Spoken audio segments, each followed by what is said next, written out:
Good morning, friends. It's Katie Steinberg here, and another Sunday morning sunrise. Though it's a little cloudy, so we'll see if we get the light show today or not. But this week I've kind of been thinking about the calm. You know, we talk a lot about when it feels anxious and scary and chaotic, you know. That always draws our focus. That draws the media's focus. You know, there's something within us, probably our reptilian brain, that is tuned toward what is fearful and chaotic, because that's what we have to protect ourselves from. Or if you think back to, you know, the earliest versions of humanity, that's what protected us. And by and large, at this point, we live pretty safe lives, most of us. I hear the privilege in that statement, but most of us, if you're out sitting around watching Facebook videos, you probably have a decent amount of safety and security, probably. And there's this thing that can happen when sort of your trauma response is sensitive because you've been through trauma, or even just any of our receptors are a little sensitive because all the news seems like bad news. That when things get calm or quiet, we get nervous.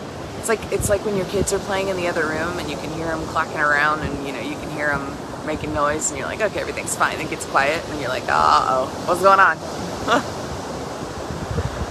But sometimes that's just the absence of chaos, which is a good thing. You know, that's peace, that's serenity, that's calm. And because we don't have our receptors tuned to it, it feels odd and out of place and can be uncomfortable. I'm reminded of some Old Testament passages, one where, you know, they said there's this prophet is hiding in a cave, and you know, all this thunder and lightning and wind and all this stuff goes by, and it's like, oh, God wasn't in that. God was in the lightning and the thunder and the noise and the chaos. God is the still small voice and the quiet that happens after. So maybe that's part of it too. Maybe we're almost afraid of the quiet because we're maybe afraid of what might be there as we look at ourselves, as we look at our Maker. That maybe that's almost as scary as the chaos. Here she comes. But you know, if what we want is some more calm, if what we want is some more peace, if we are in fact tired of the chaos, then we've got to learn to become comfortable in the calm.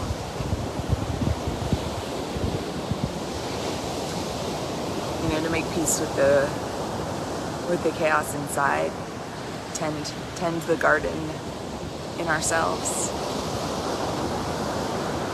I think that'll tune our receptors to be able to entertain the chaos, as Freudian, entertain the calm that happens outside of us. You know, and that's got to be an intention, or maybe even before it's an intention, it's got to be a check your motives. Make sure we're after the right things. Otherwise, we just create a cycle of resentment and frustration for ourselves.